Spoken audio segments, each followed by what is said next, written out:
what you want. When you want.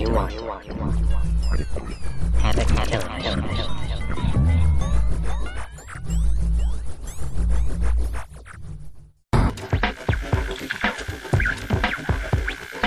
Who are you again? My name's Andrew, and I play in a band called Jack's Mannequin and a band called Something Cool. Would you rather give up music or sex? Ooh. I don't know. See, I know that if I answer the question, it's going to follow me around for the rest of my life. But probably sex, to be honest. I know that's hard because that's such a motivator for music. You know, I guess. I don't know. I've been writing music a lot longer than I've been having sex, so I don't know. It's hard to say. What is Andrew's own personal favorite song from Everything in Transit?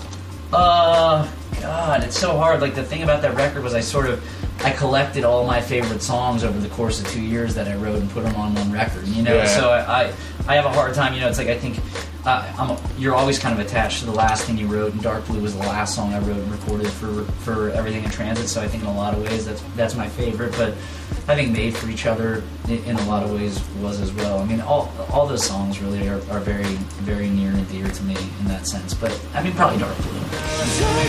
Dark blue, have you ever been alone in a crowded room when I'm here with you? I said the world could be burning down. You don't get drunk. I don't, yeah.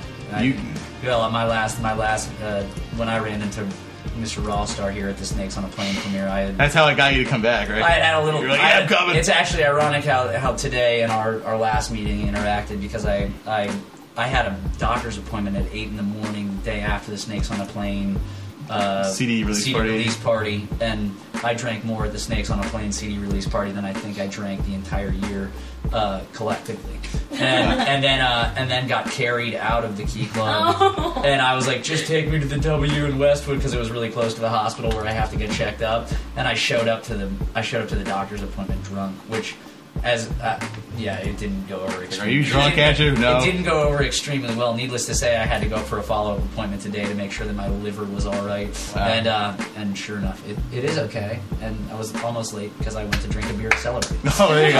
Yeah, but you got the W's nice. At least you got to stay there, right? I don't. I mean, I literally I got carried into a bed there, and I asked them to make my wake-up call a big person banging on my door, because I always yeah, it was. Yeah, so I made the walk from the W to the doctor, but I'm fine. I got checked out today, and everything's just fine. Yeah, they said, poor Andrew, control yourself. Yeah. Oh, come on, be nice. You got to celebrate sometimes. Where did Jack's Mannequin come from? I think you told us that last time. If you want to tell us again, you can. It was really stupid. It was a conversation I had with Clutch, actually, and we were commenting on the fact that we were walking through a neighborhood in Philadelphia, and even though it was like super urban clothing stores that were all promoting like food, clothing, and whatnot, Epic too. There were no black mannequins. Now, since I've been back there are lots of black mannequins in Philadelphia, really? So I wonder if I was just overlooking them.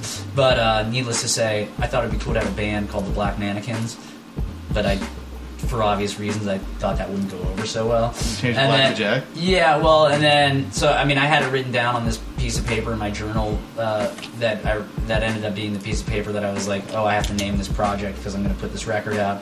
And one of the first songs that I wrote for the record was called Dear Jack, and Jack rhymes with black, and there we are.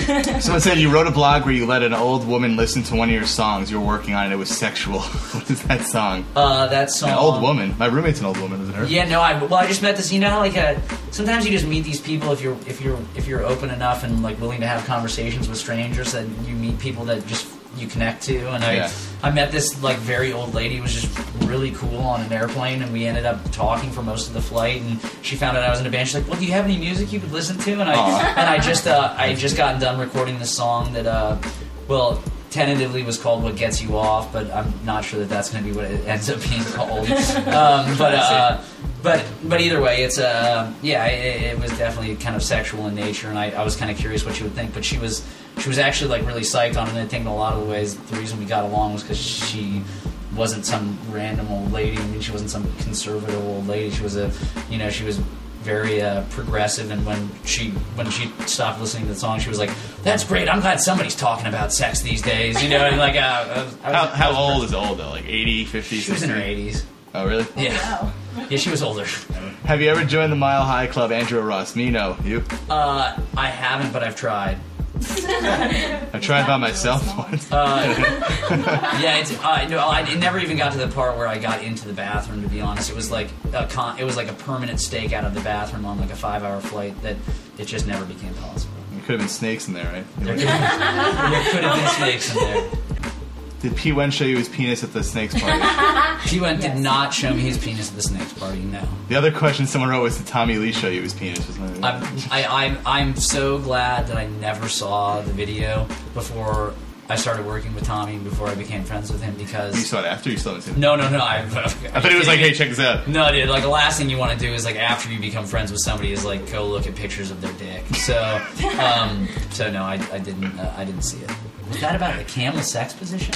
Ever try the flying camel sex position? I'm not familiar with that one. Any girls here know what that is? I have no idea what that is. Anybody? I want to know what is it. No, Ross, do you know? Shed some light. I don't know what the flying sex position. You can Google it. I've tried a lot of them, so it's possible. But Some things you just see. shouldn't The wonton wheelbarrow? That's amazing. Flying camel. As your gal is lying on her back and you are hammering her from your knees, you very carefully move forward to prop yourself without using your arms.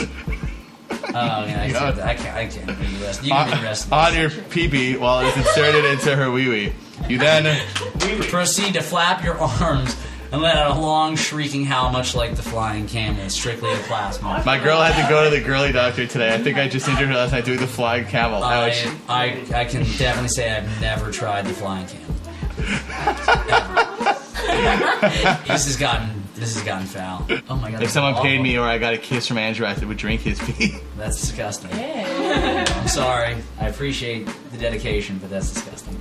Actually, Craig is here to drink your pee, actually. Welcome, Craig. Hey!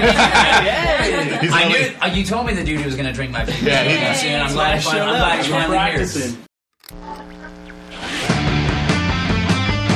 The thing I like about having this TV show here is that, you know, if you go on other shows, on other channels we won't name, they kind of ask you a bunch of set questions. This is more kind of like freelance. We're also going to be freebasing as soon as the interview's done. Tell them at home some information. Like they're watching, they say, "Oh, I've heard Andrew do a million interviews." Tell them some things that they would want to know. Hold it again. I think it's your job. I think it's your job to ask the questions and What's the question? And ferret the information out of me. I don't think you can just I mean, I know you're new to the the video thing, but I think maybe you should ask me a question. I'll answer it. Can you ask me a question? Let's practice. Take the mic. All right. Pretend you're interviewing me. All right, here we go. Ross, what made you decide to go from being DJ Rossstar to VJ Rossstar? That's really your question? That's my question. What motivated? What was your motivation behind that decision, Ross? That's all you got? Ross, tell us. How do you like it, Andrew? Ross, tell us something, anything. I'll tell you that when I first started this radio show in 2002 at my college, one of the first interviews I ever did was with something corporate, and that made me want to quit radio. Oh. No, I'm just kidding. But you weren't there though. But What show was it? Somewhere I worked, Okay. and I got to go on the bus, and it was very exciting. And back then I didn't know where it would take me. It was just a college show, and here we are in Los Angeles. There's people filming us on TV. There's 8,000 kids on the internet tuning in. I feel like I jumped a few steps. Maybe in radio this should have took 8 years. Well, I don't know. What do you think? I think you're doing a good job. I got a lot of friends who have tried to make it in radio and haven't, and you're making it happen for yourself. And I think that's a good thing. Thank you. I thought you were going to save a lot of people that listen to the show, but that's just as nice. I'm petty, you especially. I don't know anybody who listens to the show. I'm just kidding. Any final words you got for these kids? Advice? DJ Rossstar will change your life. Let your life be changed. What will you do for them? What will I do for them? I don't know. Down at their faces? I don't know. We're gonna rock your f***ing face off. Say that when you come on stage, like with Jack's Mag, and I'm gonna rock your face off. Would that be not funny? Maybe I got a tour coming up. Maybe that's the opening line of every show. All right. Well, you heard it first. Andrew's taking me on tour to introduce him every night. Any final words you got before we go for the Havoc TV viewers? Support Havoc because the DJ's got an all right apartment, but we need an upgrade for him. So let's rally. Thank you. Thank you. And thank you. Goodbye, Havoc TV. See you next time with another brain-busting interview.